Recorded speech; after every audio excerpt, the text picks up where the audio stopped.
Good morning, everyone. Good morning, Aditi.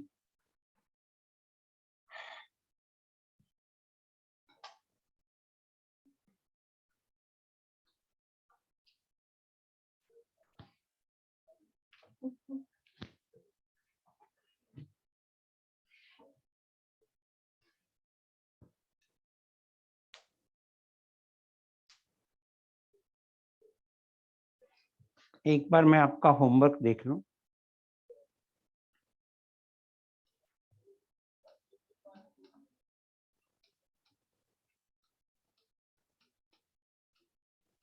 Race 29,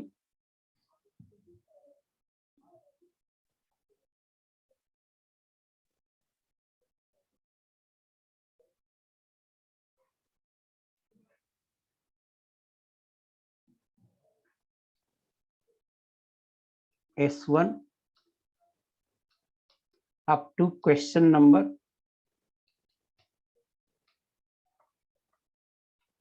55, O1,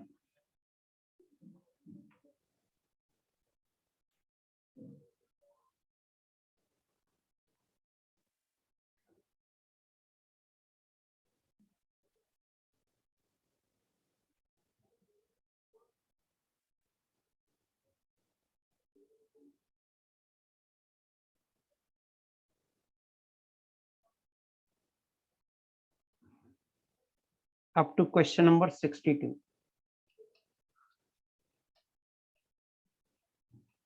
ये आपका homework है और इसमें कोई डाउट होगा तो आप मुझे भेज देना अगली क्लास जब भी होगी उसके पहले। तो ये आपका होमवर्क है ना। अब शुरू करते हैं। नया मॉडल है,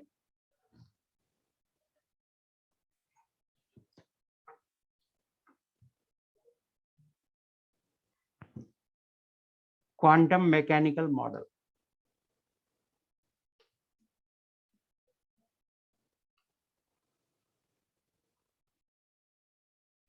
या इसी को बोलते हैं स्क्रोडिंगर मॉडल।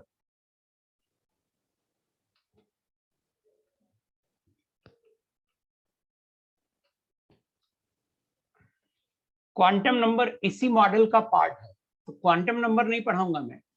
जहां पे बात आएगी क्वांटम नंबर का वहां मैं लिख दूंगा कि रेफर क्वांटम नंबर लेक्चर्स, है ना। तो बस इसको पढ़ाते हैं।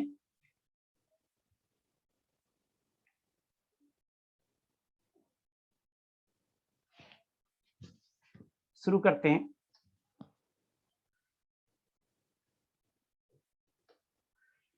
स्क्रोडिंगर डेवलप्ड, स्क्रोडिंगर नाम है साइंटिस्ट का। Schrödinger developed N atomic model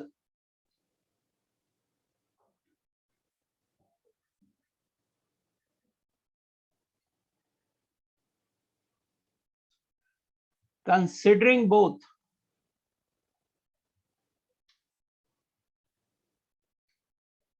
an electron as a particle as well as a wave.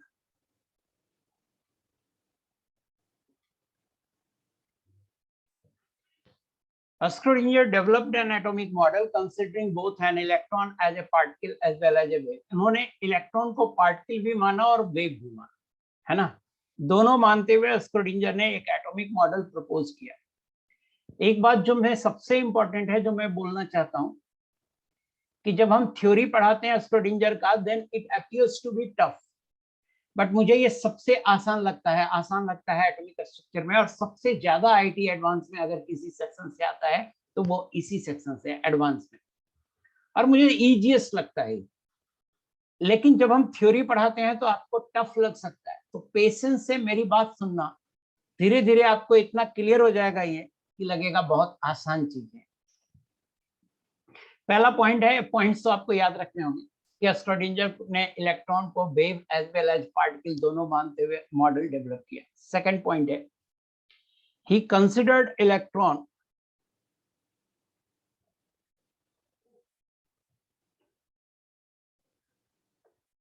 as a three-dimensional wave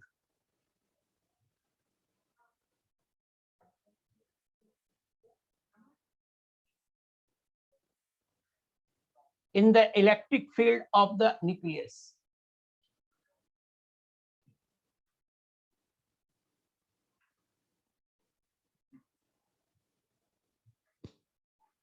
means nucleus में क्या है, न्यूक्लियस में है प्रोटॉन, तो प्रोटॉन पॉजिटिवली चार्ज है, उसका एक इलेक्ट्रिक फील्ड होगा।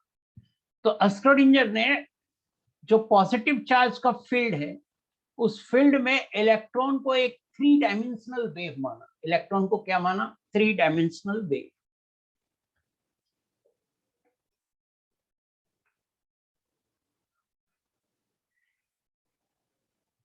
wave motion of electron can be described by a Schrodinger equation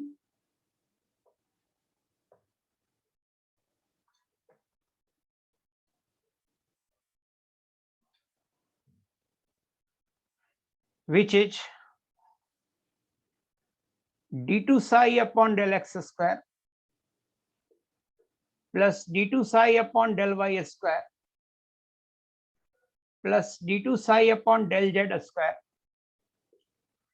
plus 8 pi square m upon h square into e minus v into psi is equal to 0. देखो इसमें terms आएंगे, साई आएंगे, equation आएंगे, तो ये देख के आपको थोड़ा भयानक लग सकता है, बट इस थ्योरी के पीछे की लॉजिक समझ जाएंगे ना, समझना आसान है, बहुत आसान है, ऐसा नहीं ये टफ है, अपीयर होता है टफ। लॉजिक समझ जाएंगे ना तो क्वेश्चन सारे हो जाएंगे। मैं 8-10 क्वेश्चन कराऊंगा इसमें, तो आपको क्लियर हो जाएगा कि हाँ क्वेश्चन तो हो ही जाता है।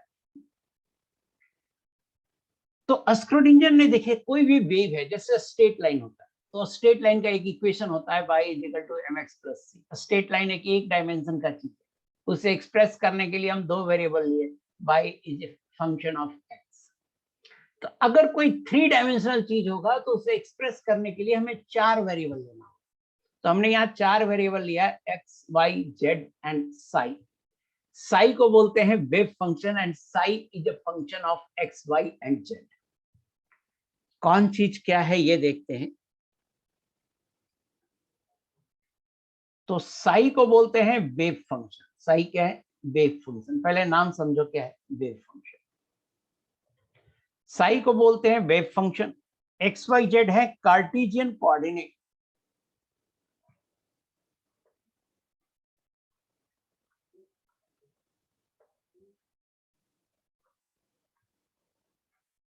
सो एक्स वाई जेड है कार्टेशियन कोऑर्डिनेट। m है मास ऑफ इलेक्ट्रॉन, h है प्लैंक्स कांस्टेंट, सॉरी प्लैंक्स बोल में,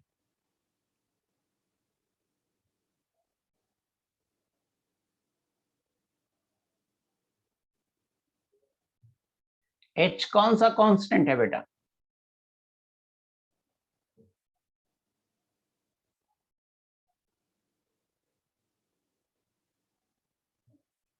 planks constant 6.626 into 10 to the power minus 34।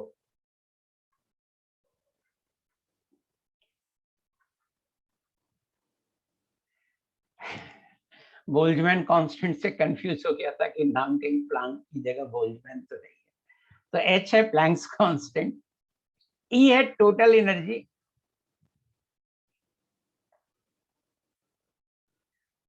और V है पोटेंशियल एनर्जी।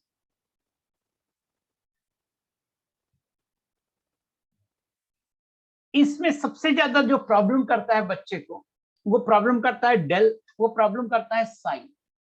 तो धीरे धीरे समझ में आ जाएगा कि है क्या। एंड फ्रेंकली स्पीकिंग,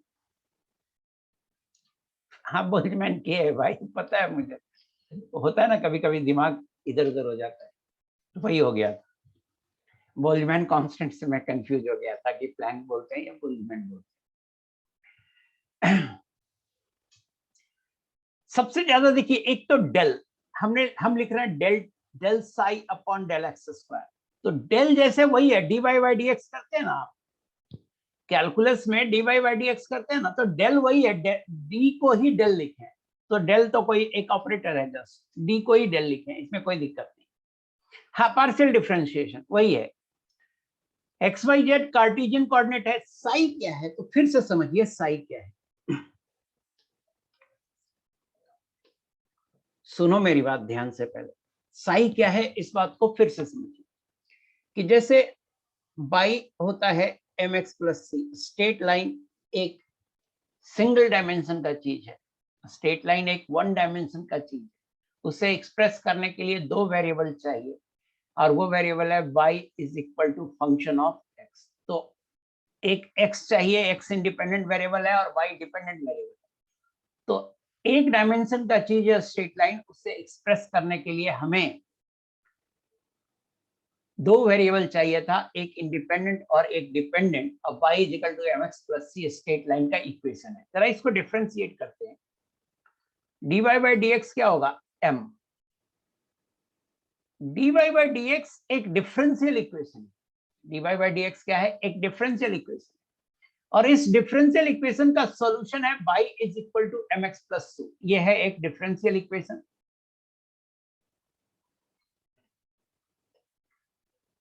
और इसका सॉल्यूशन क्या होगा, तो इसका सॉल्यूशन होगा dy is equal to m dx। Integrate कर देंगे 0 से y, या इंडेफिनिट इंटीग्रेट करो तो y बराबर हो जाएगा mx। अब प्लस जब इंडेफिनिट इंटीग्रेट करते हैं, तो जब इंडेफिनिट इंटीग्रेट करते हैं तो एक कांस्टेंट को जोड़ देते हैं। सुनो ना अदिति, कुछ नहीं लिखा करो ना, पहले मेरी बात सुन लो। हम जब पूछेंगे कि कोई डाउट है तब लिखना, नहीं तो क्या होगा, मैं ऑफ ट्रैक हो जाऊंगा।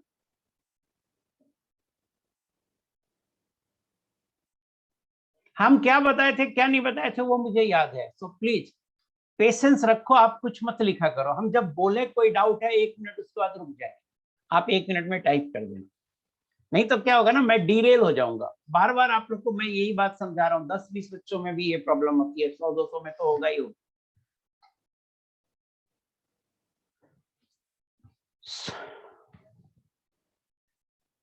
सो फिर से सुनिए कि साई क्या है, हम ये समझाने की कोशिश कर रहे हैं। तो मैंने कहा एक स्ट्रेट लाइन होता है, उसका इक्वेशन होता है y बराबर mx प्लस सी। सोचते हैं कि ये स्ट्रेट लाइन कहां से आया, तो यह स्ट्रेट लाइन एक डिफरेंशियल इक्वेशन का सॉल्यूशन है, और डिफरेंशियल इक्वेशन है dy बाई dx बराबर m। तो dy बाई dx का सॉल्यूशन मैंने नेक्स्ट स्टेप में यहाँ पे किया, आपको यहाँ पे सॉल्यूशन किया और सॉल्यूशन करके आ गया y बराबर mx प्लस सी। तो उसी तरह से इलेक्ट्रॉन अगर एक 3 डायमेंशनल वेव है, इलेक्ट्रॉन अगर एक 3 डायमेंशनल वेव होगा है, तो उस वेव का कोई इक्वेशन होगा।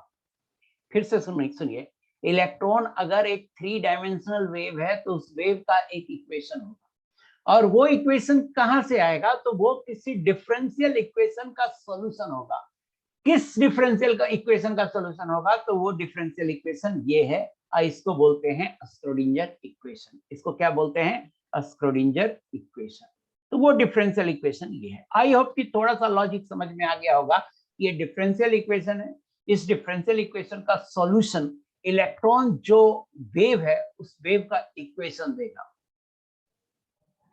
तो मैं एक लाइन बोल रहा हूं और आप मुझे बताना कि समझ में आया कि नहीं आया। ये स्क्रोडिंजर इक्वेशन एक डिफरेंशियल इक्वेशन है, उस डिफरेंशियल इक्वेशन का सॉल्यूशन जो आएगा वो इलेक्ट्रॉन के वेव का इक्वेशन देगा।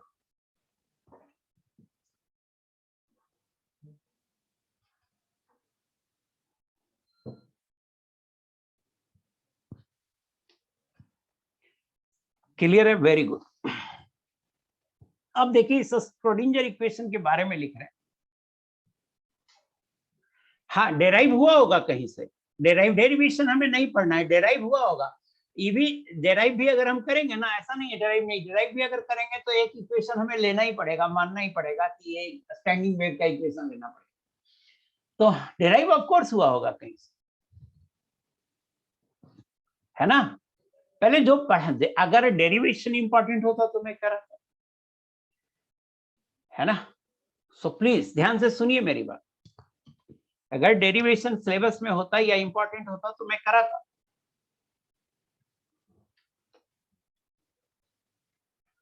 डेरिवेशन करने के भी एक बार स्टैंडिंग वेव का इक्वेशन लेना पड़ेगा। तो स्टैंडिंग वेव का इक्वेशन जो है उससे बेटर है कि हम सीधा इक्वेशन लें, स्क्रोडिंगर इक्वेशन। अब पॉइंट है कि Schrödinger equation can't be solved completely for multi-electron atom.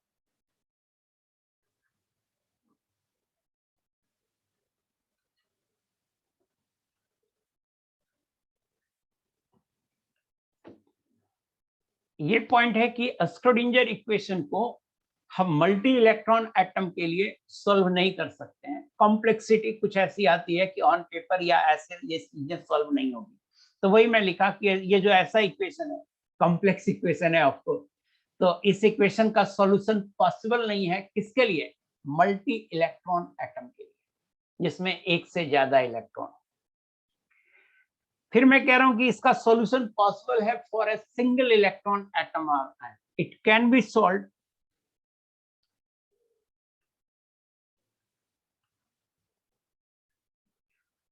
For a single electron atom और आयन। मतलब हाइड्रोजन या हाइड्रोजन लाइक एटम के लिए इसे सॉल्व किया जा सकता है। कितने सॉल्यूशन पॉसिबल होंगे? तो infinite number of solutions possible होंगे। Infinite number of solutions are possible.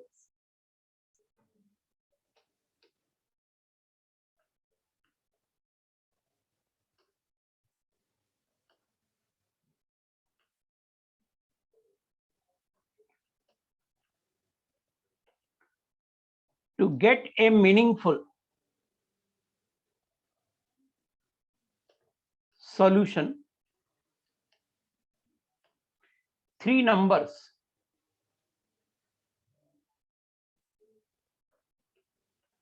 N, L, and M are used, called quantum numbers.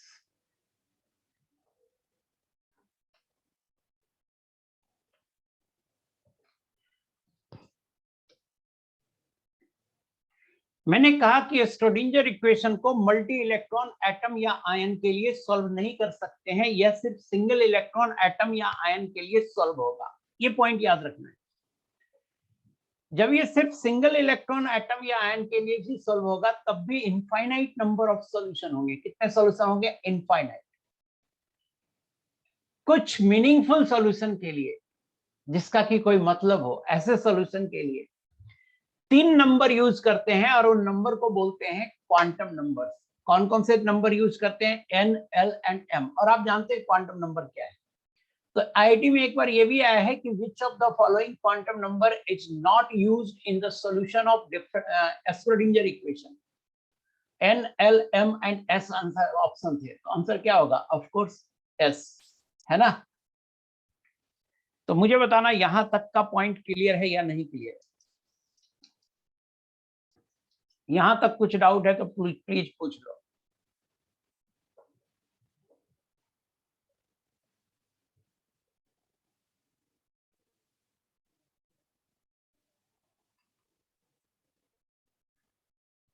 Very good, यहां तक कोई डाउट नहीं है। इसके बाद भी जो मैं कर रहा हूं ना कि स्क्रोडिंगर इक्वेशन एनसीईआरटी बुक में देखेंगे तो वो ऐसे नहीं लिखा हुआ है। एनसीईआरटी बुक में लिखा हुआ है H psi is equal to E psi, ऐसे लिखा हुआ स्क्रोडिंगर इक्वेशन।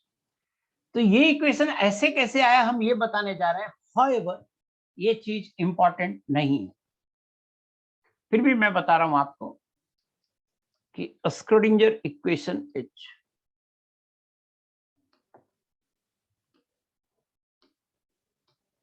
आप ध्यान से पढ़ोगे ना मजा आ जाएगा। इस सेक्शन में बहुत मजा आएगा। इतने सवाल होंगे ना, सारे इजीली हो जाएंगे, सब आप ही से हो जाएंगे, एक भी बताने की जरूरत नहीं पड़ेगी। अब जब तक सोचते रहोगे टफ है टफ है टफ है, दिमाग में यही बात चलते रहेगी, प्रेशर बढ़ जाएगा, टफ है टफ है टफ है, और सब गड़बड़ हो जाएगा। ये सबसे आसान है इनका। Schrödinger equation is d2 psi upon del x square plus d2 psi upon del y square plus d2 psi upon del z square plus 8 pi square m upon h square into e minus v into psi is equal to 0। और ये Schrödinger equation था। अब इसको हम ऐसे लिख रहे हैं, डेल स्क्वायर साई, बताता हूं डेल स्क्वायर क्या है, plus 8 pi square m upon h square into e minus v into psi is equal to 0। इसको पढ़ते हैं रेड एज डेल स्क्वायर।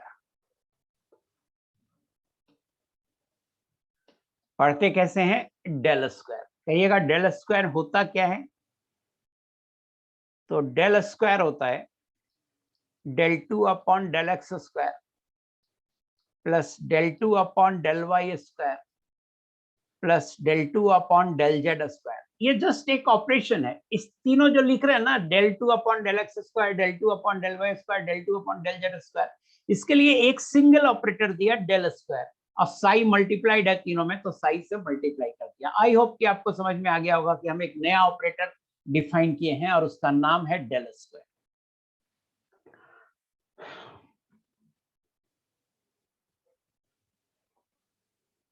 यहां से देखिए, और H square upon 8 pi square M into del square psi plus E psi minus V psi is equal to 0। और E psi is equal to v minus H square by 8 pi square m into del square into psi, और e psi is equal to h psi, where h is equal to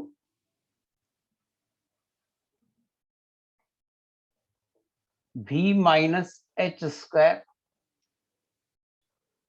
into del square upon 8 pi square m।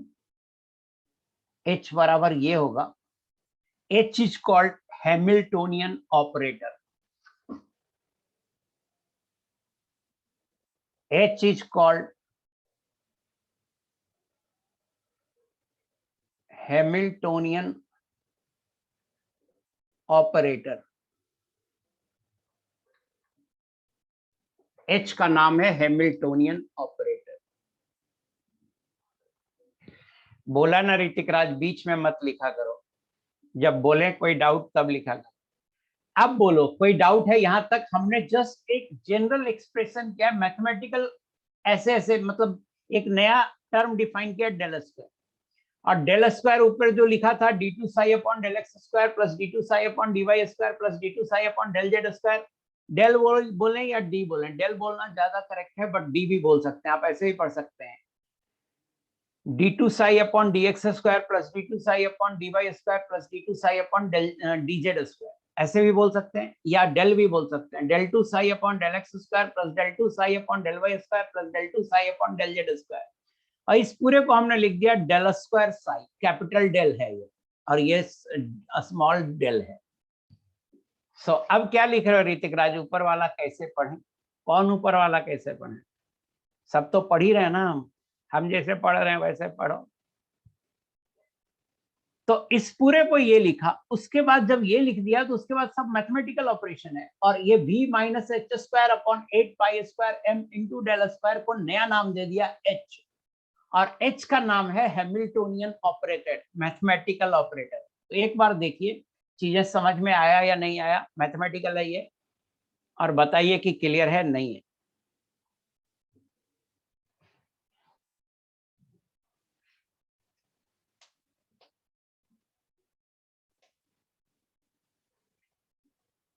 किसी को कुछ पूछना है तो आप लिख सकते हैं।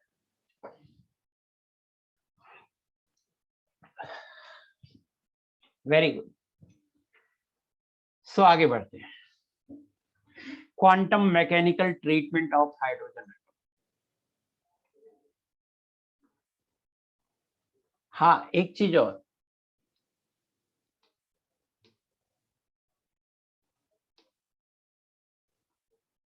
फॉर क्वांटम नंबर, यहाँ के बाद क्वांटम नंबर मैं पढ़ाऊंगा नहीं, क्वांटम नंबर यहाँ पढ़ाना चाहिए बट मैं पढ़ाऊंगा नहीं। तो for quantum number C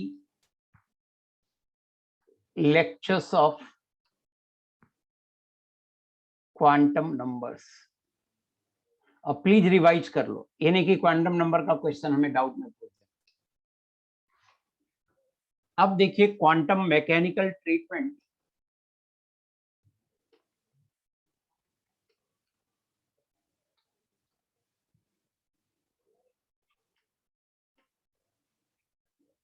of hydrogen atom.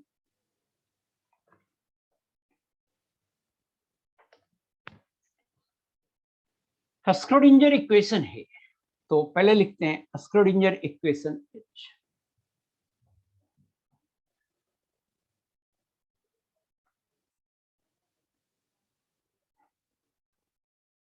del 2 psi upon del x square plus del 2 psi upon del y square plus del 2 psi upon del z square into e minus v into psi is equal to, गड़बड़ लिख दिया मैं,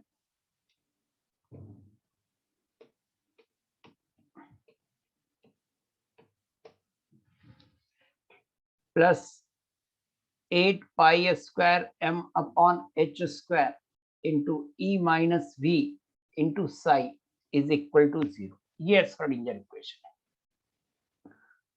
तो जैसे straight line का differential equation क्या था, dy by dx बराबर m, तो इसका सॉल्यूशन क्या आया था, इसका सॉल्यूशन आया था y is equal to function of x या y is equal to mx plus c। y is equal to mx plus c को लिख सकते हैं y is equal to function of x। तो इसका भी एक सॉल्यूशन होगा, इस स्क्रोडिंजर इक्वेशन का भी एक सॉल्यूशन होगा। तो इसका सॉल्यूशन कैसा आएगा, तो हम मान लेते हैं let its solution h psi is equal to function of x y z। मान लिया कि इसका सॉल्यूशन है psi is a function of x y z। इसका सॉल्यूशन क्या देगा, क्या कोई बता सकता है? इसका सॉल्यूशन जो आया psi is equal to function of x y z, ये क्या रिप्रेजेंट करता है, कोई बता सकता है? क्योंकि मैं पहले बताया हुआ हूं इसलिए पूछ रहा हूं। नहीं, एल एल एम नहीं, क्या रिप्रेजेंट क्या करेगा, वो देगा क्या, जो सॉल्यूशन आएगा वो क्या देगा?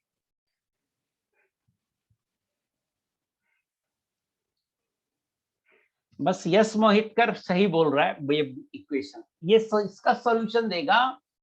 जो 3 डायमेंशनल वेव है उसका इक्वेशन देगा, जो 3 डायमेंशनल वेव है उसका इक्वेशन देगा।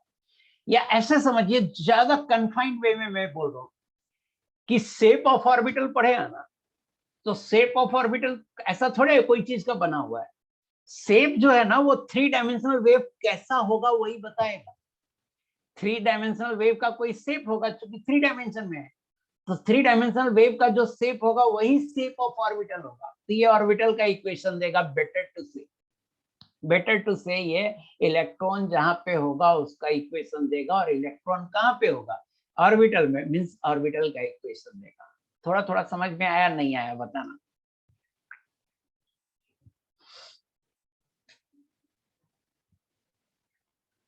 मैंने बोला इसका इक्वेशन जो आएगा वो इलेक्ट्रॉन का वेव इक्वेशन होगा या ऑर्बिटल का इक्वेशन होगा। ये बात समझ में आई या नहीं आई? बाकी लोग नहीं लिख रहे हैं। इलेक्ट्रॉन वेव है, और इलेक्ट्रॉन वेव से जो बना है, जो 3 डायमेंशनल रीजन जो बना है, उस रीजन को बोल रहे हैं ऑर्बिटल। इलेक्ट्रॉन वेव है, और इलेक्ट्रॉन चूंकि 3 डायमेंशनल वेव है, तो 3 डायमेंशनल वेव का कोई रीजन होगा ना, कोई वॉल्यूम वो ऑक्यूपाई करेगा ना, उस पूरे वॉल्यूम को बोलेंगे orbital.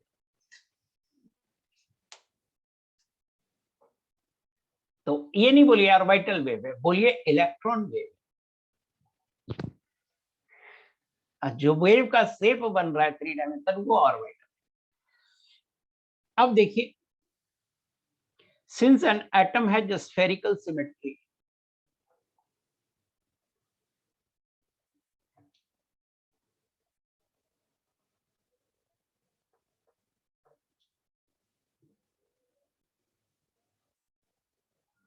so it is convenient to write solution.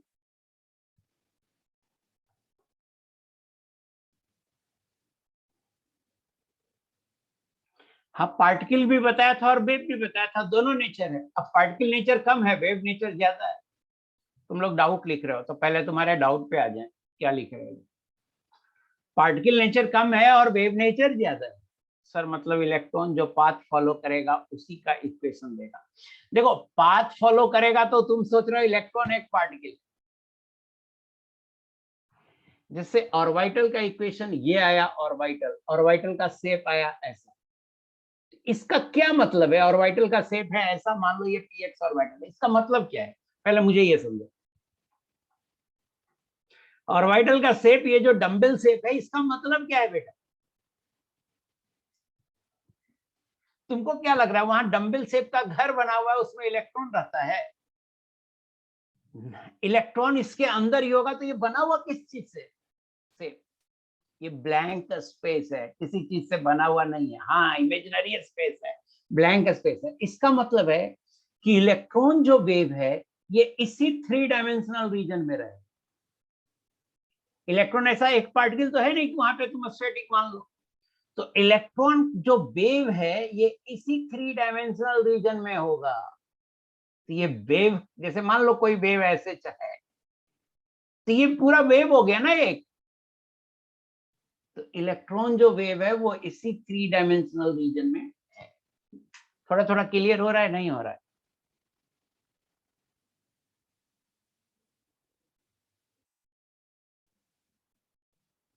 बताओ ना, थोड़ा थोड़ा क्लियर हो रहा है या नहीं हो रहा है? और प्लीज बीच में मत लिखा करना, जब मैं पढ़ाने लगूंगा तो फिर मत लिखा करना। तो ठीक है, अब पेशेंस रखो, अब मैं बोलूंगा दोबारा की कोई डाउट है तब बोलना। अब देखो, मैं कह रहा हूं since an atom has spherical symmetry so it is convenient,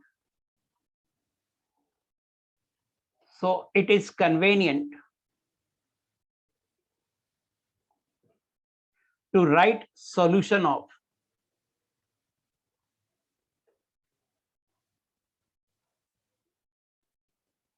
a Schrodinger equation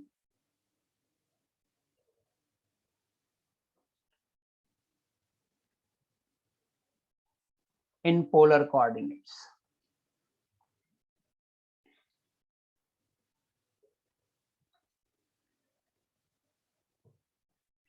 मुझे तो पहले ये बताइए कि क्या पोलर कोऑर्डिनेट भी होता है? एक कार्टेशियन कोऑर्डिनेट होता है एक्स वाई जेड, क्या आपने सुना है पोलर कोऑर्डिनेट भी होता है?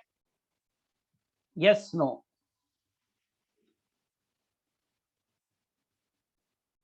एक दो लोग नो बोल रहे हैं, बाकी लोग यस बोल रहे हैं। पता नहीं, मतलब जो लोग नो बोल रहे हैं ना वो लोग पढ़ते नहीं है, 9th-10th में कुछ पढ़े नहीं होंगे, इसलिए ऐसा बोल रहे हैं। तो ठीक है, होता है। जो लोग नो भी बोल रहे हैं उनको भी मैं बता रहा हूँ, होता है। और जैसे कार्टेशियन कोऑर्डिनेट में एक्स वाई जेड बोलते हैं, पोलर कोऑर्डिनेट में आर थीटा फाई बोलते हैं। पोलर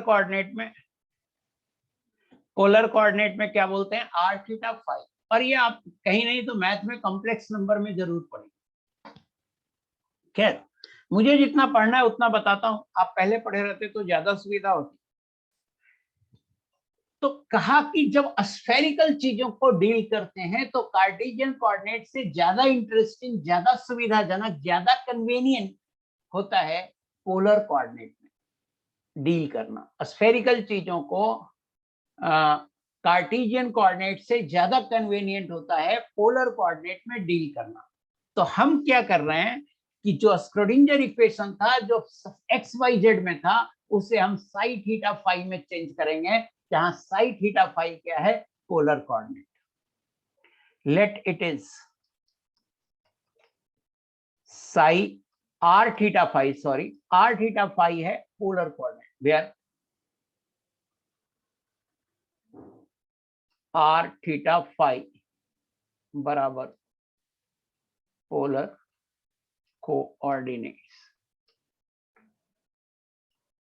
अब समझना है कि आर थीटा फाई है क्या, आर थीटा फाई है क्या, ये समझना। तो देखिए,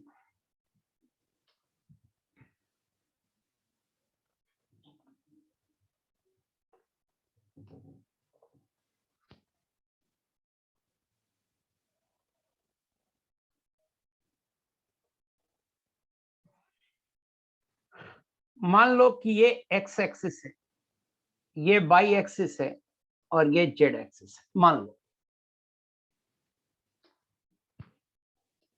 लिया।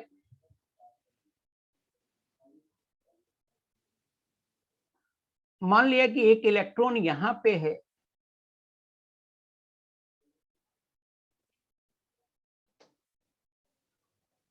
और इस पॉइंट की दूरी ओरिजिन से आर है।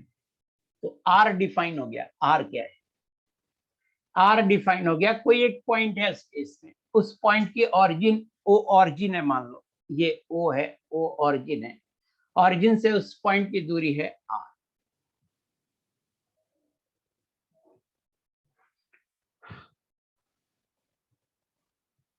अब देखो क्या कर रहे हैं, ध्यान रखिएगा, थोड़ा सा इसको अच्छे से समझना।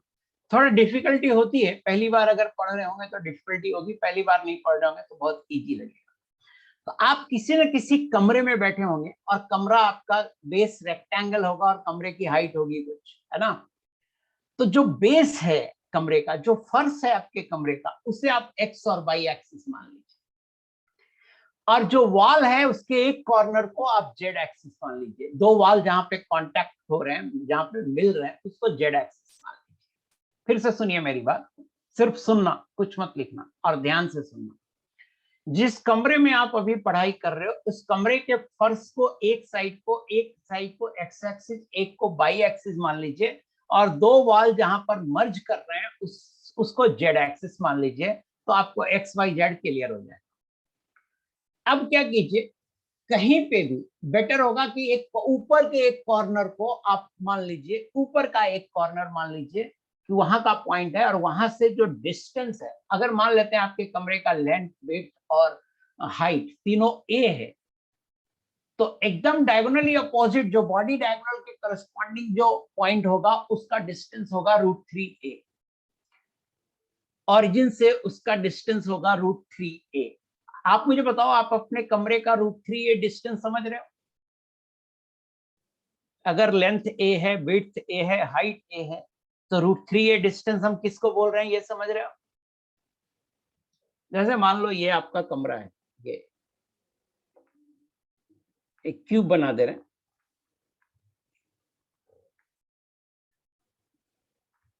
ये आपका कमरा है।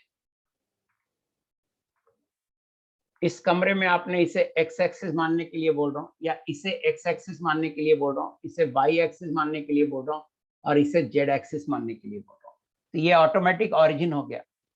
तो इस पोजीशन को ले लीजिए, और इस पोजीशन से इस पोजीशन का जो डिस्टेंस आएगा, अगर ये क्यूबिक है और इसका एज लेंथ ए है, तो ये आएगा √3a। तो ये √3a को हम यहाँ पे r से डिनोट कर रहे हैं। अब आप क्या कीजिए, यहां से आप जेड एक्सिस पे परपेंडिकुलर डालिए। तो वहां से हम जेड एक्सिस पे परपेंडिकुलर डाल रहे हैं, ये देखिए जेड एक्सिस पे परपेंडिकुलर डाले, तो ये कार्टेशियन कोऑर्डिनेट का जेड होगा। ये जो पॉइंट है, ये जो पॉइंट है, इस पॉइंट का कार्टेशियन कोऑर्डिनेट है एक्स वाई जेड, और इस पॉइंट का पोलर कोऑर्डिनेट है आर थीटा फाई। तो अगर इस पॉइंट से जेड एक्सिस पे हम परपेंडिकुलर डाल दें तो ये जेड होगा, और मान लो थीटा डिफाइन कर रहे हैं हम, थीटा हम डिफाइन कर रहे हैं कि आर जेड एक्सिस से थीटा एंगल बना रहा है। आर जेड एक्सिस से कितना एंगल बना रहा है? थीटा एंगल बना रहा है। तो जेड बराबर होगा आर कॉस थीटा। मुझे बताइए जेड बराबर आर कॉस थीटा, ये समझ में आया या नहीं आया?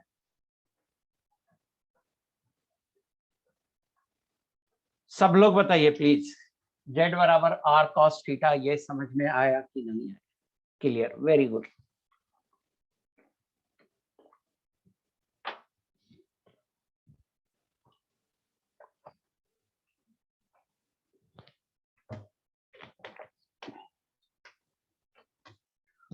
अब देखिए, एक तो जेड एक्सिस में आपने उसका कोऑर्डिनेट ले लिया, अब इसको हम लेते हैं एक्स वाई प्लेन में। आप यहां से परपेंडिकुलर डाल दो एक्स वाई प्लेन में फर्श के ऊपर। तो एक्स वाई प्लेन में फर्श के ऊपर परपेंडिकुलर डालोगे तो ये पॉइंट आएगा। तो ये डिस्टेंस कितना होगा?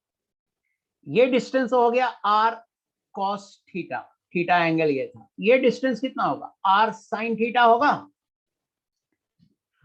तो हम परपेंडिकुलर डाल रहे हैं यहां से ऐसे,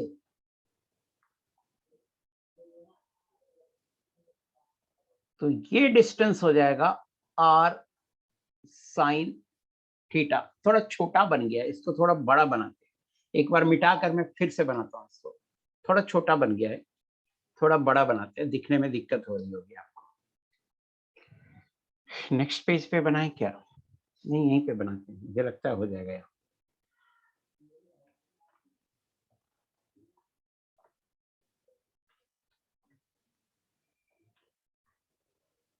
एक्स वाई जेड,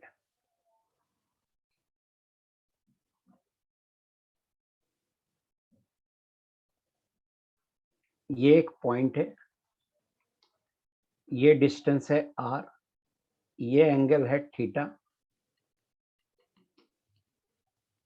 ये हो गया z is equal to r cos theta. इस पॉइंट को हमने कोऑर्डिनेट लिया एक्स वाई जेड, और इसके करस्पॉन्डिंग जो पोलर कोऑर्डिनेट होगा वो होगा आर थीटा फाई। तो आर डिफाइन हो चुका है, थीटा डिफाइन हो चुका है, अब फाई डिफाइन करना बाकी है।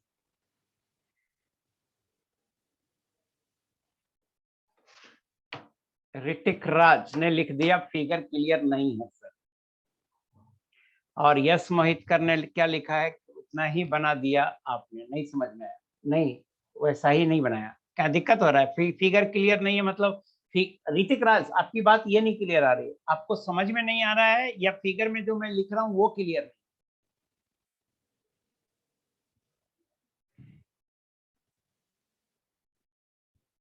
पहले नहीं आ रहा था, अब आ रहा है। अभी तक ये जेड बराबर आर कॉस थीटा, ये क्लियर है? हाँ, तो यहीं तक तो अभी पढ़ाए हैं। तो देखिए, जेड बराबर आर कॉस थीटा, दो टर्म डिफाइन कर दिया मैंने, आर भी डिफाइन कर दिया और थीटा भी डिफाइन कर दिया। Very good. अब क्या है, इसका थीटा के साइड हो गया आर कॉस थीटा, तो दूसरे साइड क्या होगा? R sine theta. तो आर साइन थीटा क्या है, कौन सा होगा डिस्टेंस? तो इसका आप प्रोजेक्शन ले लो एक्स वाई प्लेन में, और ये जो डिस्टेंस होगा ये होगा आर साइन थीटा। मुझे बताइए कि आपको आर साइन थीटा समझ में आया या नहीं है? सब लोग बताइए कि आर साइन थीटा समझ में आया या नहीं?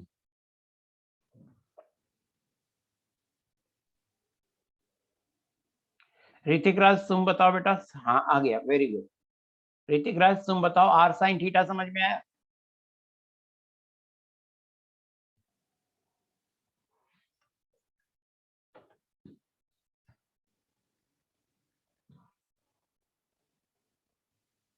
सेकंड फिगर से है। सेकंड फिगर मैं दोबारा बनाऊंगा, ये वाला जो सेकंड फिगर है ना, सेकंड फिगर दोबारा बनाऊंगा जब ये फिगर नहीं समझ में आए। पहले इस फिगर पे ध्यान दो। आर साइन थीटा आपको समझ में आ गया। अब हम क्या कर रहे हैं, अब डिफाइन कर रहे हैं फाई को। अब क्या डिफाइन कर रहे हैं? फाई को। आर डिफाइन कर चुके हैं, थीटा डिफाइन कर चुके हैं। फाई है angle from x axis. Phi है एंगल, ये जो प्रोजेक्शन है आपको एक्स वाई प्लेन में, तो एक्स एक्सिस से एंगल है फाई। अब हम क्या कर रहे हैं, इसका प्रोजेक्शन डाल रहे हैं, इससे परपेंडिकुलर डाल रहे हैं एक्स एक्सिस, परपेंडिकुलर डाल रहे हैं, परपेंडिकुलर परपेंडिकुलर डाल रहे हैं एक्स एक्सिस पे। तो ये डिस्टेंस क्या होगा? एक्स। ये डिस्टेंस क्या होगा x, और x बराबर क्या होगा, x बराबर होगा r sine theta cos phi, क्योंकि फाई एंगल लिया तो r sine theta cos phi, और यहां तक डिस्टेंस ये x है ऑरिजिन से, ये ऑरिजिन से यहां तक का डिस्टेंस है x, और x बराबर होगा r sine theta cos phi. मुझे बताइए r sine theta cos phi समझ में आया कि नहीं आया। और ये जो प्रोजेक्शन वाला पॉइंट है, यहां से आप बाई एक्सिस पे परपेंडिकुलर डाल दो, परपेंडिकुलर है, इसको बोलेंगे बाई, और बाई बराबर होगा r sine theta sine phi.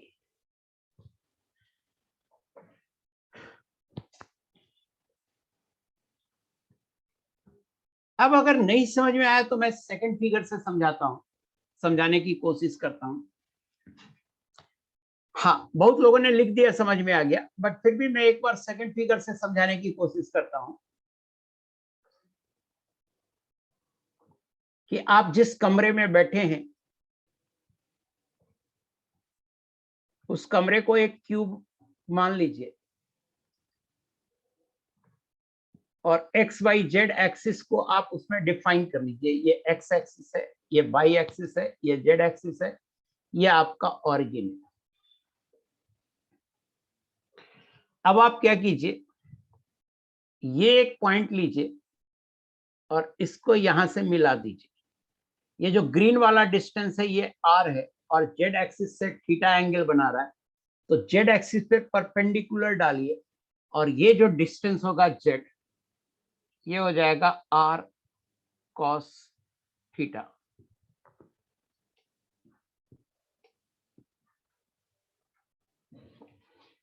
अब यहां से परपेंडिकुलर आप डालो,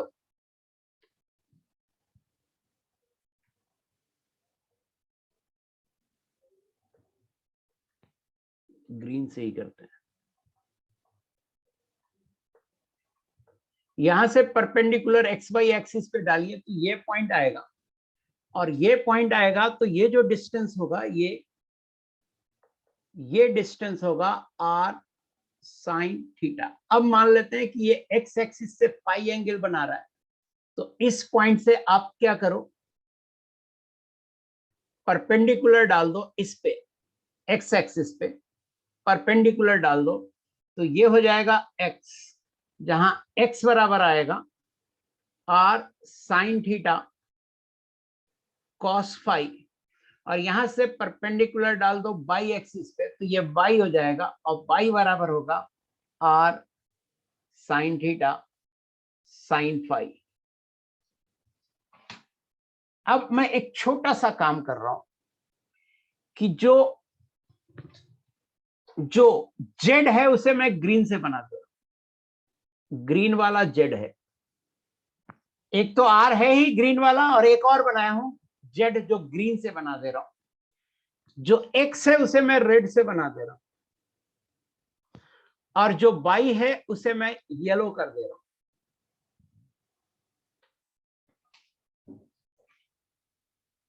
अब मुझे बताओ आपको क्लियर है नहीं है, पानी कहां से आ गया, सब लोग बताओ प्लीज, समझ में आया कि नहीं आया। हमने क्या किया, एक पॉइंट लिया थ्री डायमेंशन में, एक point sorry three dimensional coordinate system था, उसमें एक पॉइंट का कोऑर्डिनेट था एक्स वाई जेड, उस एक्स वाई जेड को हमने आर थीटा फाई में चेंज कर दिया, जहां आर है डिस्टेंस, थीटा है जेड एक्सिस से एंगल, और फाई है एक्स एक्सिस से एंगल। बहुत लोगों ने लिख दिया क्लियर, किसी को कोई डाउट है तो लिख सकता है, आधे मिनट में वेट कर लेता हूं।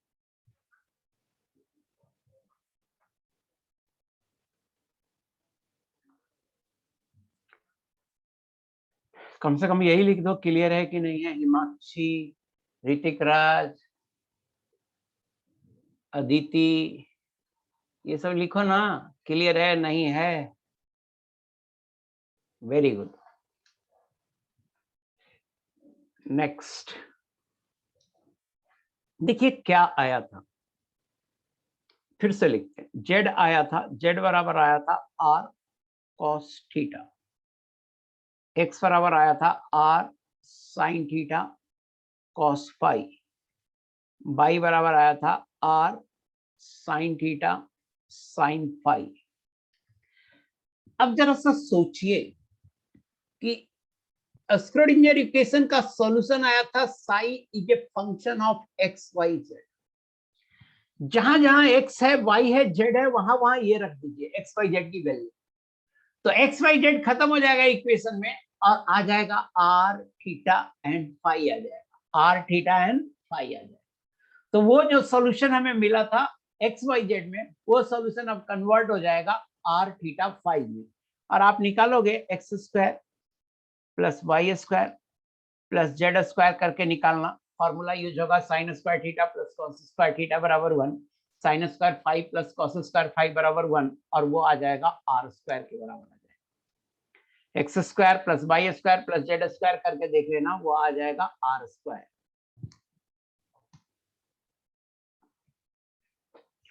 इससे हुआ क्या कि जहां पर स्क्रोडिंगर इक्वेशन में इस सॉल्यूशन में एक्स वाई जेड आया था वहां पर हम आर थीटा फाई के टर्म में लिख दिए, एक्स वाई जेड का वैल्यू आर थीटा फाई के टर्म में रख दिए।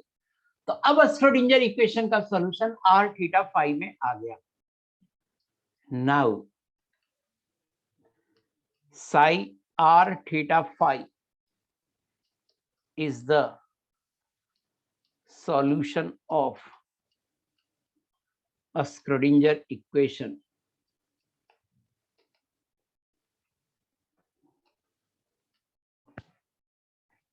for single electron atom ion.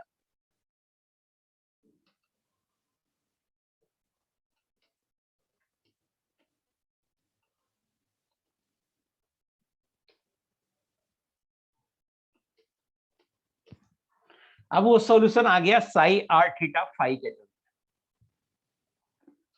देखो एक पॉइंट लिख रहा हूं, N atomic orbital is a one electron wave function.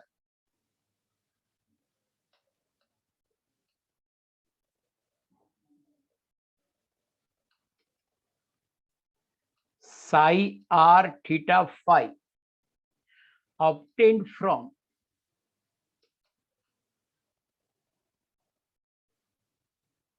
the solution of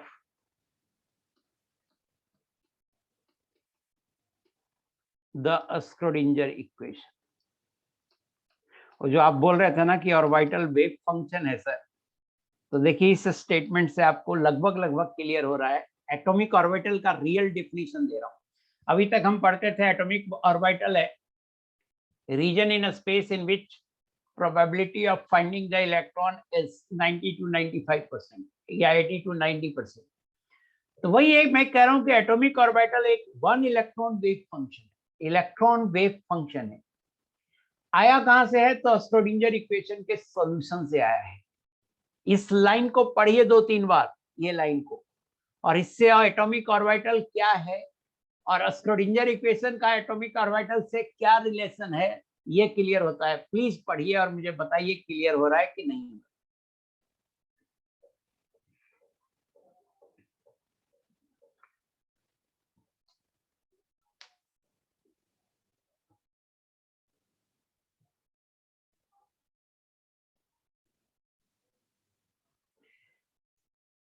very good. एक दो पॉइंट और लिख रहा हूं, हो सकता है अभी कम समझ में आए, धीरे धीरे आगे और समझ में आएगा। दिमाग में रखना उन पॉइंट्स को कि द ऑर्बिटल वेव फंक्शन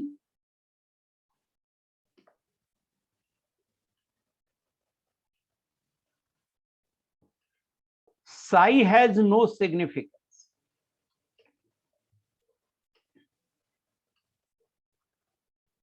मैं लिख रहा हूं कि psi का कोई खास ज्यादा फायदा नहीं है। लिखूंगा psi स्क्वायर फायदेमंद है हमारे लिए, psi स्क्वायर का सिग्निफिकेंस ज्यादा है as compare to psi, but it's a square, but it's a square, that is psi square has a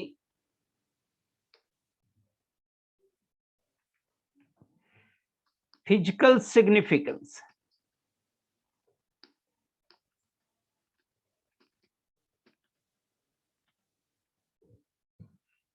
क्या फिजिकल सिग्निफिकेंस है? तो psi square measures the electron probability density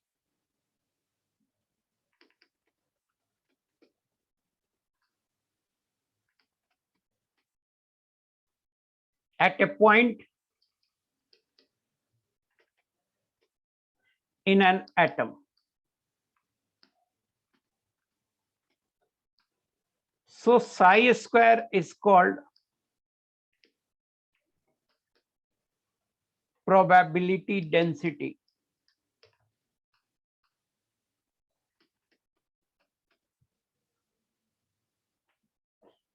Sai square को बोलते हैं probability density.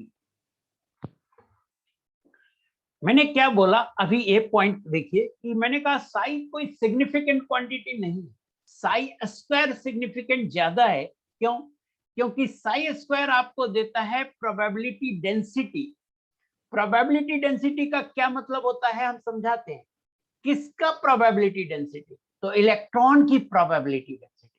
Electron की probability density देता है Sai square.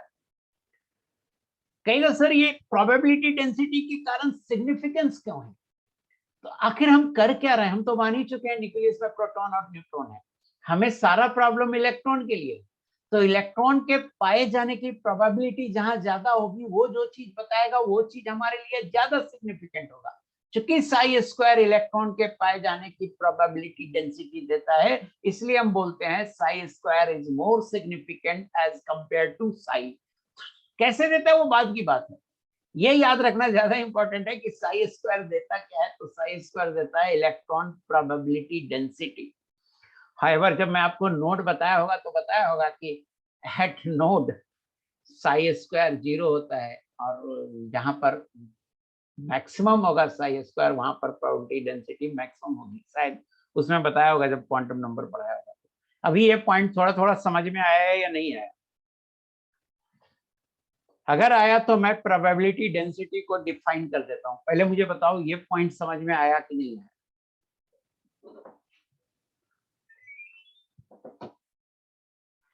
Very good. अब देखिए प्रोबेबिलिटी डेंसिटी देखते हैं कि if in a very small volume V,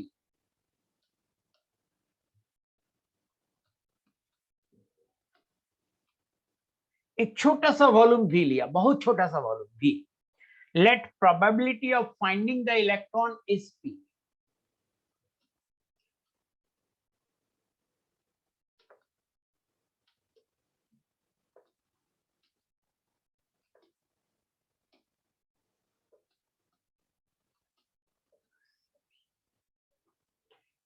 Then electron probability density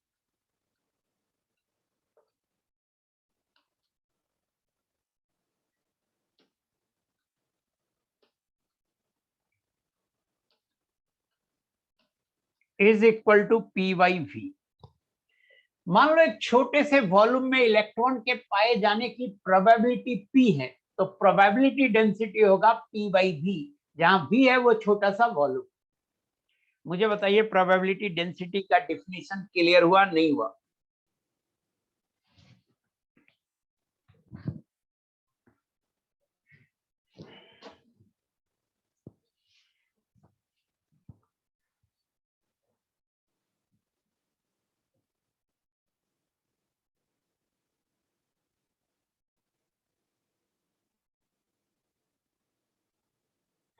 Yes, orbitals are equation of orbitals are solution of Schrodinger equation. Solution of Schrodinger equation gives equations. Those equations represents orbital. Yes, सही बोल रही है सीमा चीजें। Those equation represents orbital. आखिर ये Schrodinger model का कोई relation होगा ना ऑर्बिटल के साथ? थोड़ा सा और देखते हैं।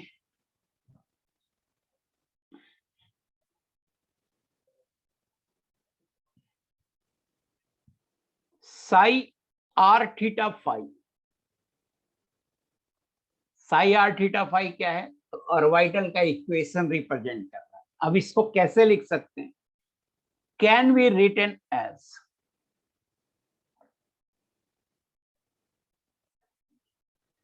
साई आर थीटा फाई, ये quantum number n l m तीनों पे डिपेंड करता है। इसको हम लिख सकते हैं साई आर, रेडियल पार्ट को अलग कर सकते हैं, और रेडियल पार्ट में सिर्फ क्वांटम नंबर n और l होता है, इनटू साई थीटा फाई, और थीटा फाई में सिर्फ क्वांटम नंबर l और m होता है। इसको बोलते हैं radial wave function,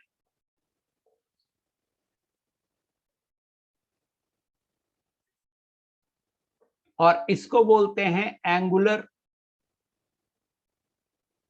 wave function. मेरी बात ध्यान से सुनो, जैसे मान लो साई बराबर कुछ आया, मान लो आया 9 इंटू ई का power minus r square into r into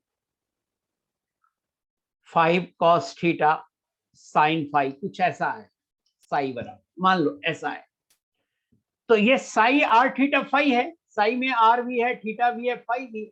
तो हम कह रहे हैं इसको तोड़ दो दो अलग अलग फंक्शन में, इसको लिखो psi r into psi theta phi, ऐसे लिखो, जहां साई आर बराबर हो जाएगा 9 ई का power minus r square into r, इसमें सिर्फ आर वाला होगा, और साई थीटा फाई हो जाएगा 5 कॉस थीटा साइन फाई।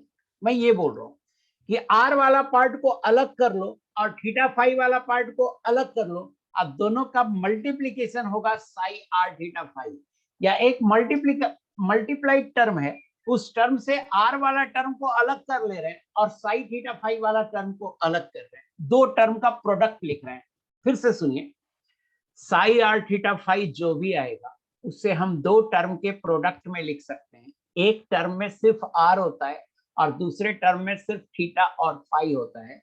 जिसमें सिर्फ आर होता है, आर के कारण, आर रेडियस है तो आर के कारण बोलेंगे रेडियल वेव फंक्शन, और थीटा फाई एंगल है तो उसके कारण इसको बोलेंगे angular wave function. Radial wave function सिर्फ दो क्वांटम नंबर n और l पे डिपेंड करता है, एंगुलर वेव फंक्शन सिर्फ दो क्वांटम नंबर l और m पे डिपेंड करता है। बताना समझ में आया कि नहीं है?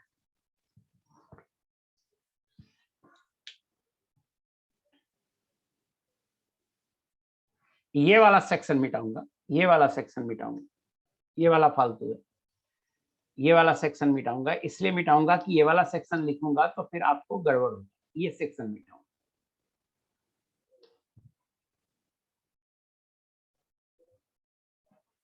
वो ऐसे ही समझाने के लिए था। मीन्स जो सॉल्यूशन आया उससे हमने दो पार्ट में बांट दिया, रेडियल पार्ट में और एंगुलर पार्ट में। अब देखते हैं अलग अलग ऑर्बिटल के लिए सॉल्यूशन क्या आया। सॉल्यूशन कैसे किए नहीं पढ़ना है, बट सॉल्यूशन क्या आया ये हम लिख देते हैं, इसे याद नहीं रखना है, बट इसका जनरल फॉर्म याद रखना है जो आगे पढ़ाऊंगा।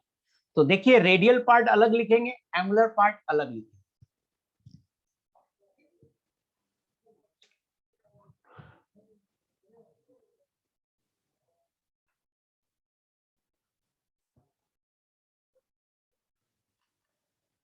Radial part of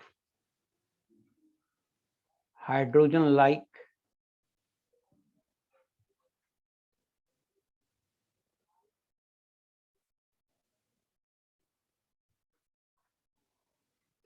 atoms.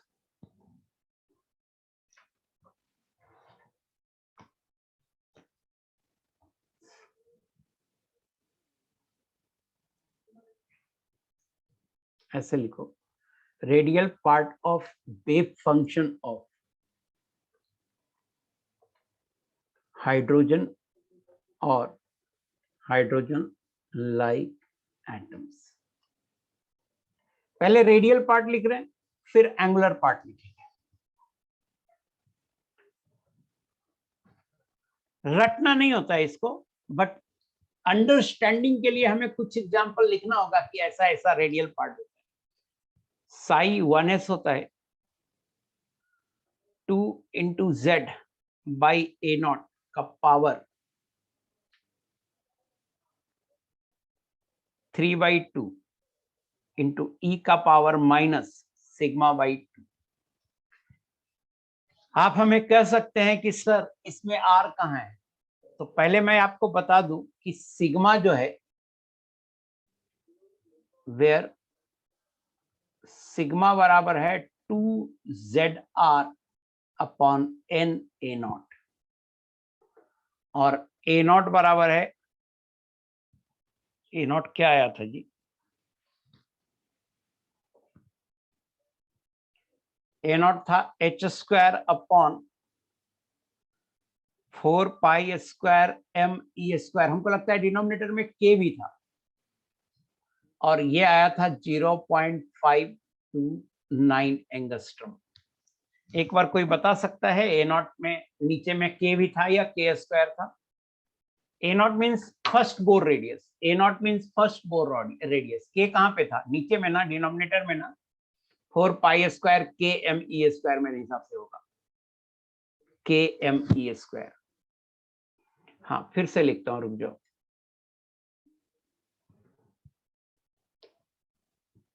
4 pi square के एम ई स्क्वायर ये है, और ए नॉट की वैल्यू आई थी 0.529 एंगस्ट्रॉम। तो ए नॉट क्या है, क्लियर है, एन है प्रिंसिपल क्वांटम नंबर, जेड है एटॉमिक नंबर, 2 कांस्टेंट है, और देखिए सिग्मा में आर आ गया, सिग्मा में क्या आ गया, आर आ गया। तो ये सिर्फ रेडियल फंक्शन है, इसमें रेट आर ही आएगा और कुछ नहीं आएगा, और आर को सिग्मा के टर्म में लिखा हुआ है। तो 1s का रेडियल वेव फंक्शन ये होता है। 2s का देखिए, साई 2s का होगा 1/2√2 into Z by A not का power 3/2 into 2 minus sigma into ई का पावर माइनस सिग्मा बाई 2। एक बार फिर बोल रहा हूँ, रटना नहीं होता है, हम भी देख के ही लिख रहे हैं, हम भी इसको देख के ही लिख रहे हैं, रटना नहीं होता है। इसका एक जनरल फॉर्म दूंगा जो आपको रटना होता है। ये है साई 2s। अब देखिए साई 2p, साई 2p होगा 1/2√6 into Z minus A not का पावर 3/2 इंटू सिग्मा इंटू ई का पावर माइनस सिग्मा बाई 2। एक प्रॉब्लम हो सकती है आपको, वो प्रॉब्लम ये हो सकती है कि 6 और सिग्मा में दिक्कत हो सकती है। तो जो ब्लैक से लिख रहा हूं वो 6 लिखा हुआ है छक्का, और जो ब्लू से लिख रहा हूं वो सिग्मा लिखा हुआ है, तो ये 1/2√6 लिखा हुआ है।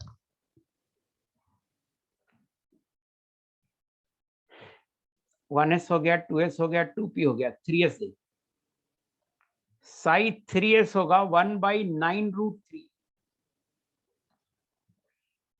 Into Z by A not का power 3/2 into 6 minus 6 sigma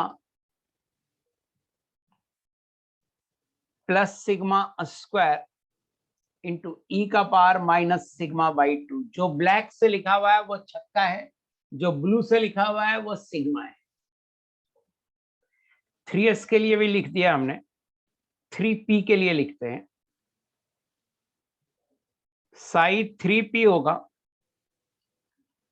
1/9√6 into Z by A not का power 3/2 into 4 minus sigma into sigma into ई का power minus sigma by 2।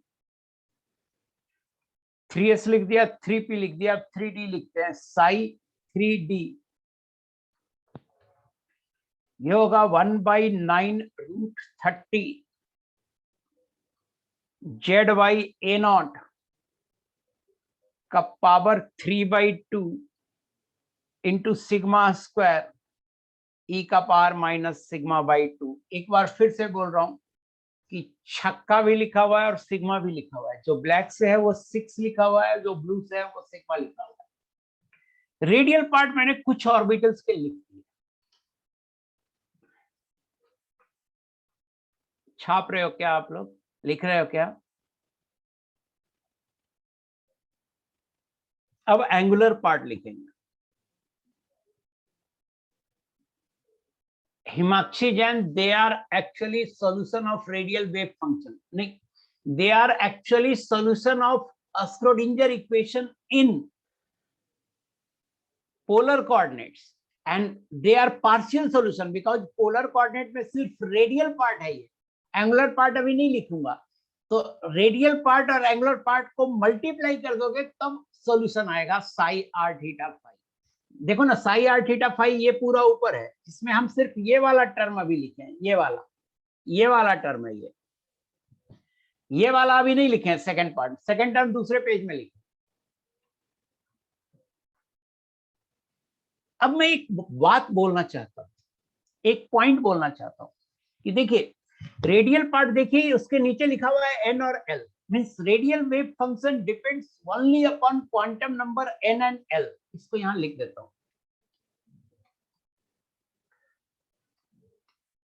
Radial wave function depends only upon quantum number n and l. इस बात को समझिए, जैसे आप देखो 1s का अलग फंक्शन है, 2s का अलग है, 2p का अलग है, बट अगर हम सोचे 2p में 3 ऑर्बिटल है, 2px, 2py, 2pz, तो उन तीनों का रेडियल वेव फंक्शन क्या यही होगा? 2px और 2py और 2pz तीनों का यही होगा? तो 2px और 2py 2pz में n और l दोनों सेम है, तो आंसर है यस, तीनों का 2px 2py 2pz तीनों का रेडियल वेव फंक्शन यही होगा। मुझे बताना ये पॉइंट समझ में आया कि 2px हो या 2py हो या 2pz हो, तीनों का रेडियल वेव फंक्शन यही होगा, बट तीनों का 2px 2py 2pz का एंगुलर वेव फंक्शन अलग अलग होगा, क्योंकि एंगुलर वेव फंक्शन l और m दोनों पे डिपेंड करता है। तो 2px का m की वैल्यू अलग होगी, 2py का m की वैल्यू अलग होगी और 2pz का m की वैल्यू अलग होगी। So angular wave function depends upon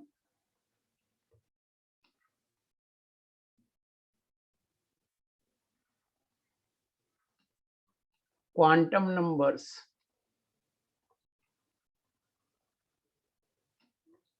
L and M। फिर से पूछ रहा हूं मैं कि 2px 2py और 2pz तीन अलग अलग ऑर्बिटल, तीनों का रेडियल वेव फंक्शन सेम होगा और तीनों का एंगुलर वेव फंक्शन अलग अलग होगा, ये समझ में आ रहा है? यस नो बताओ ना बेटा, तब आगे बढ़ूंगा। Very good, very good. अब देखिए एंगुलर वेव फंक्शन लिखते हैं।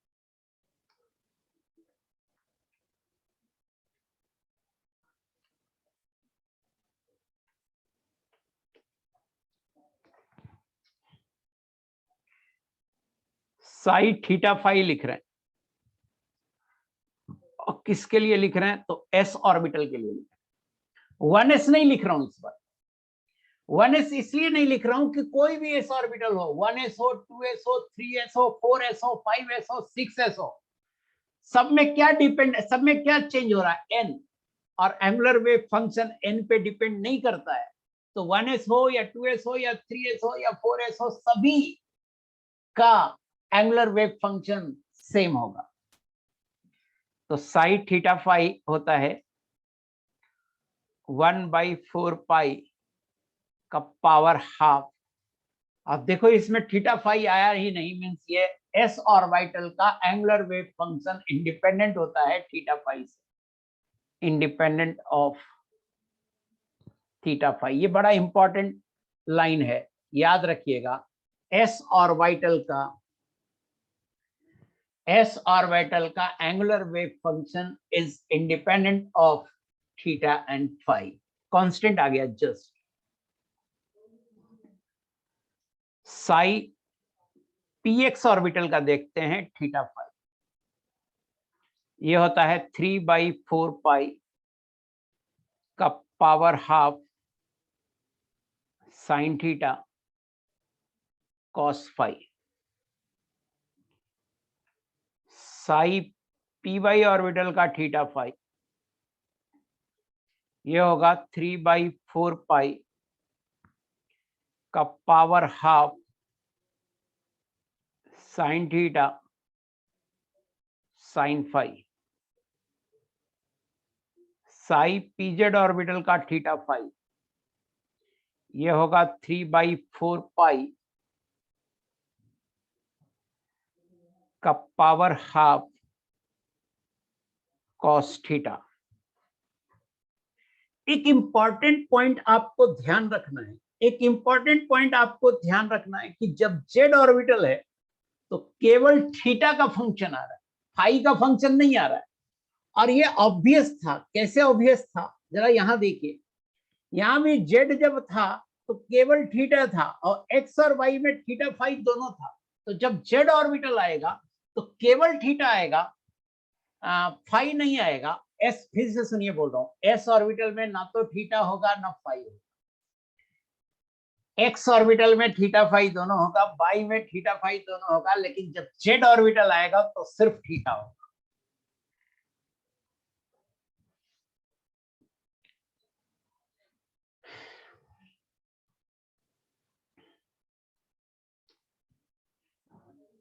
डी का भी लिख देते हैं, psi d z square theta phi. D z square में भी देखिए सिर्फ जेड है तो इसमें सिर्फ थीटा आएगा, 5/16 पाई का power half into 3 cos square theta -1। Psi theta phi कौन सा ऑर्बिटल का, d x y. X y है तो दोनों होगा, 15/4 पाई का power half sine theta cos theta cos phi. Theta phi d x y हो गया d y z. D y z होगा 15/4 पाई का power half sine theta cos theta sine phi.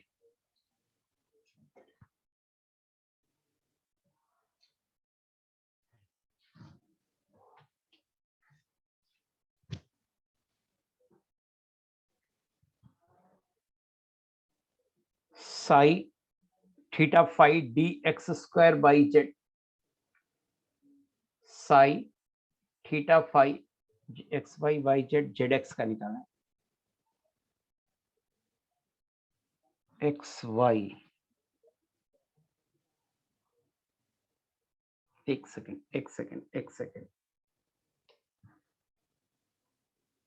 ये एक्स वाई का नहीं था, ये एक्स जेड का था और ये बाई जेड का था। ठीक है, ये एक्स जेड का था, ये बाई जेड का था, एक्स वाई का। अब डी एक्स वाई ये होगा 15/4 पाई का power half sine square theta sine 2 phi और psi theta phi x square by square, x square by square का होगा 15/4 पाई का power half sine square theta cos 2 phi. अब देखो, angular part quantum number n पे depend नहीं करता है, तो 2px का एंगुलर पार्ट यही होगा, 2px का।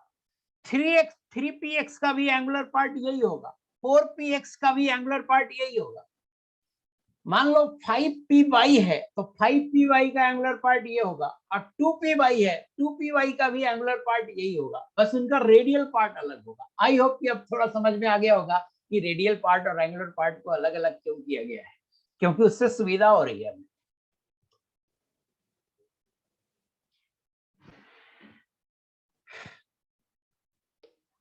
एक इंपॉर्टेंट पॉइंट है जो मैं यहां लिख देता हूं, और वो है कि pz and dz square are function of theta 1। pz and dz square are function of theta only. जब सिर्फ z आएगा, सिर्फ z आएगा तो वो सिर्फ थीटा का फंक्शन होगा। तो ये एक इंपॉर्टेंट लाइन है, ये याद रखेंगे। और s जब होगा तो वो थीटा फाई किसी का फंक्शन नहीं होगा। तो ये भी एक इंपॉर्टेंट लाइन है, इसे भी याद रखेंगे। अब बात करते हैं जनरल फॉर्म की। जनरल फॉर्म की बात हम बाद में करेंगे, पहले एक छोटा सा क्वेश्चन करो। अगर ये क्वेश्चन कर लेते हो तो हमको लगेगा कि यहां तक जो मैं बात बोलना चाहता हूं वो आपको समझ में आ गया। क्वेश्चन है 2px and 2py have a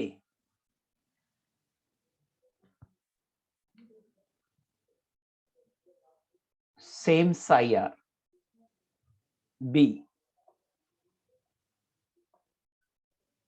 different psi r theta phi,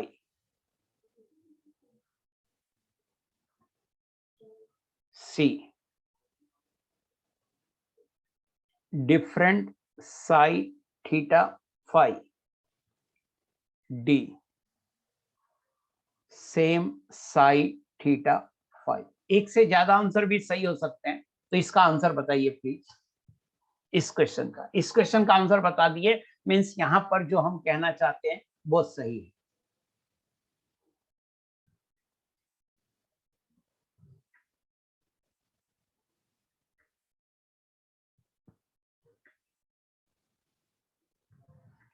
Anurag Gupta, आप सही हो बेटा, आपने सारे सही आंसर बताए हैं और एक भी गलत आंसर नहीं बताया।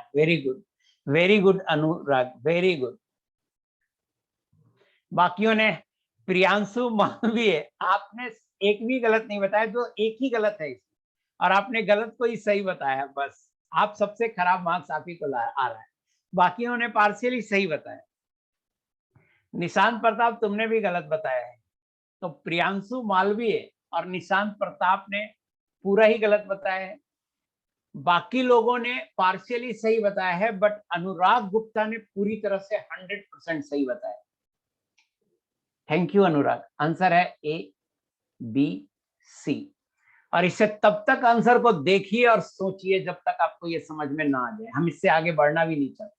पहले मुझे जब आप सभी बोल दीजिएगा, अदिति राजेश दुरे। अदिति, तेरा तो मुझे आंसर ही नहीं दिखा, तुम तो आंसर ही नहीं लिखी हो। नहीं अदिति दिखा, तूने भी एबीसी बताया था। इनफैक्ट अदिति ने पहले बताया और अनुराग ने बाद में बताया। अदिति तुम्हारा भी सही है, तुमने पहले बताया। हाँ हाँ अदिति, तुम्हारा भी सही है, एबीसी, वेरी गुड। तो अदिति और अनुराग का सही है, बाकी लोगों का पार्शियली सही है। निशांत और प्रियांशु मालवीय, इन दोनों का गलत है। इन दोनों ने डी ऑप्शन दिया है, जिसके कारण मुझे, भाई सेम साई थीटा पे थीटा फाई कैसे हो सकता है? Psi theta phi angular wave function है। Angular wave function quantum number L और एम पे डिपेंड करता है। तो 2px और 2py, तो साफ यहाँ साई थीटा फाई अलग लिखा हुआ है एक्स और वाई का, फिर सेम क्यों आंसर कर रहे हो? हमको ये नहीं समझ में आ रहा। डी तो पक्का ही गलत है, साई थीटा फाई अलग अलग लिखा हुआ है यहाँ, और यहीं पे मैं पूछ रहा हूँ, फिर भी आप आंसर डी कर रहे हैं। कुछ बच्चे ऐसे होते हैं ना, जो सब सही आंसर करना होता है वो गलत, जो सबसे गलत होता है उसको टिक मार के आते। हर जगह ऐसे बच्चे कुछ मिल जाते।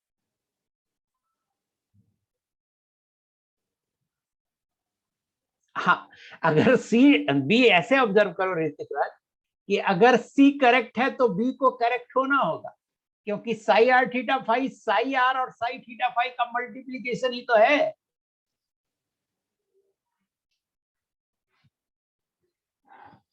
अब मुझे सिर्फ ये बताइए कि आपको आंसर समझ में आ गया, एबीसी होगा। सब लोग जिन्होंने गलत आंसर किया है, खास करके वो बताइए कि उनको समझ में आ गया कि एबीसी ही आंसर होगा।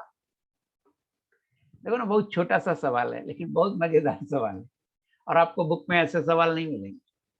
तो हाँ, सब लोगों को आ गया। आई होप कि मैं अब आगे पढ़ा सकता हूँ। तो जनरल फॉर्म से मैं अगली क्लास में शुरू करूँ, एक और नहीं, सवाल मैं दूंगा बेटा, अभी कॉन्सेप्ट नहीं निकल के आया। यहां तक सुनो ना, एक तो होमवर्क करके आना, वीकेंड है तो होमवर्क करके आना, जो डाउट होगा वो मुझे भेज देना दूसरा, और प्लीज मुझे कब तक भेज दोगे, एक दिन पहले तक, है ना। और तीसरा, स्क्रोडिंजर को अच्छे से यहाँ तक रिवाइज करके आना, सोच के आना कि बिमला ने क्या क्या बोला था। मैं लेक्चर यहीं पे खत्म कर रहा हूँ। 2 लेक्चर में ऐसे मैं पढ़ा देता हूँ स्क्रोडिंजर, बट आपको मैं 3 लेक्चर में पढ़ाऊंगा, है ना। 3 लेक्चर की रिक्वायरमेंट तब होती है जब क्वांटम नंबर पढ़ाना होता है, बट आपको मैं बिना क्वांटम नंबर पढ़ाए 3 लेक्चर में पढ़ाऊंगा, क्योंकि क्वेश्चन ज्यादा कराऊंगा। यहाँ तक चीजें समझ में आ गई, ये भी अच्छी बात है बेटा। आप प्लीज रिवाइज करके आना, एकदम हम्बल रिक्वेस्ट है, ताकि अगले क्लास में मैं आपको अच्छे से समझा सकूं। अगली क्लास के लास्ट से क्वेश्चन भी शुरू हो जाएगा, पूरा ग्राफ व्राफ बनाना सब समझा दूंगा मैं। So thank you very much. अब आप जा सकते हैं, आप 1-2 मिनट बात कर लो हमसे, अगर किसी को कुछ पूछना है तो अभी बात कर लो, क्लास ओवर हो गया। सो आप जा सकते हैं, किसी को कुछ पूछना है 2 मिनट बात कर लो, फिर मैं भेज दूंगा। हाँ, चैप्टर ऑलमोस्ट ओवर, 1-2 लेक्चर मतलब मैं चाहूँ तो अगले लेक्चर में खत्म कर दूं, बट 2 लेक्चर में मैं खत्म कर दूंगा, 2 लेक्चर मान के चलो।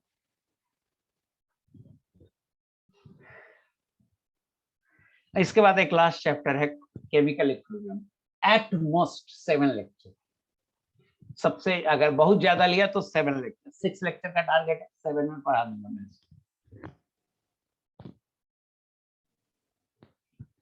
हाँ, आज का क्लास इजी रहा, आपको मैंने पहले ही बोला था पेशेंस से सुनो मेरी बात। अगर आप पेशेंस से मेरी बात सुनेंगे तो आपको कोई खुजली होगी ही नहीं, पूछने की जरूरत ही नहीं होगी। और मुझे लगता है जहाँ पे बच्चा नहीं समझ में आ सकता है वहां रुक के पूछता हूँ, बेटा समझ में आया नहीं है। तो आपके पेशेंस की ज्यादा जरूरत है, जो कि मेरी शुरू से ही बहुत दिक्कत हुई है इस बात को लेके मुझे, कि आप पेशेंस ही बहुत कम रखते हैं। हाँ, वो डांटने में मुझे मजा आता है बेटा इसलिए डांट देते हैं। रेस का सॉल्यूशन निशांत भेज दिया मैंने, निशांत प्रताप रेस का सॉल्यूशन भेज दिया बेटा ग्रुप में। आप TRY1 ग्रुप में नहीं हो क्या, निशांत प्रताप?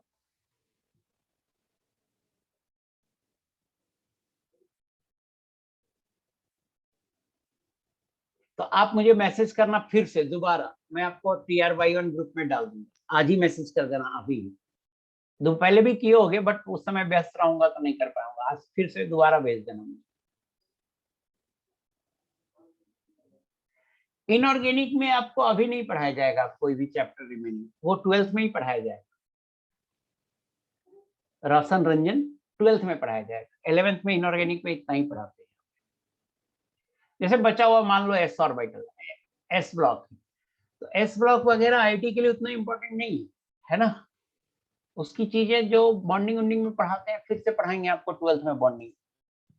तो अभी इनऑर्गेनिक को आप उतना नहीं सोचिए, आप बोर्ड के हिसाब से 12th में देखेंगे उसको, बोर्ड में 11th में है भी नहीं, तो 11th का टॉपिक है तो बोर्ड में आएगा भी नहीं। ऋतिक राज क्या लिख रहे हो, एस वाला भी लिख दो ना, नहीं समझ में आया।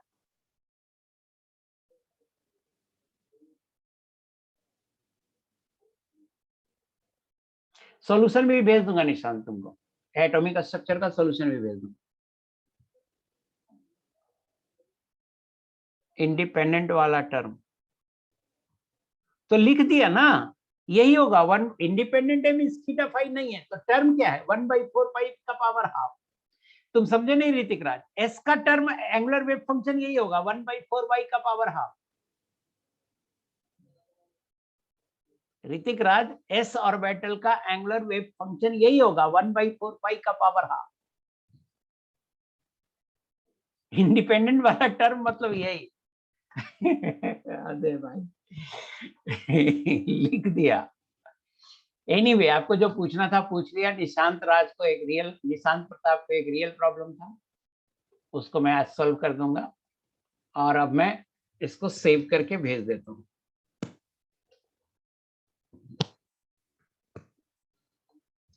मजा आया? ये बताना कि बन रहा है, सीट बन रहा है बेटा?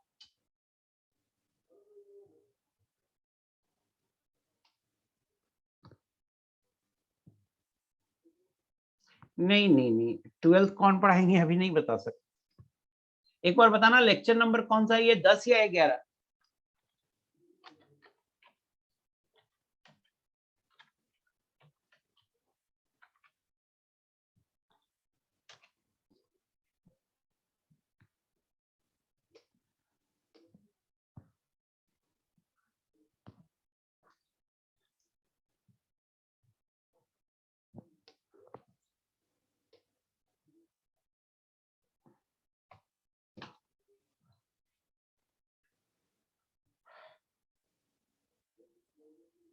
ट्वेल्थ कौन पढ़ाएगा ये हमें नहीं बता सकते। देखो मैनेजमेंट रिलेटेड आप तो बहुत सवाल पूछते हो और हमको एक सिंगल बात नहीं पता होती है। इवन आपका सिलेबस क्या है ये नहीं पता होता है।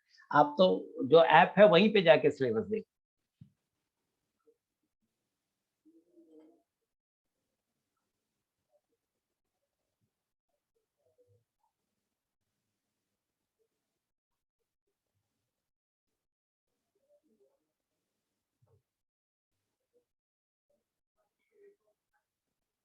नहीं तो ट्वेल्थ में सोचेंगे, ट्वेल्थ के टाइम में अभी दिमाग मत लगाओ, अभी तो जो पढ़ रहे हो उस पे लगाओ।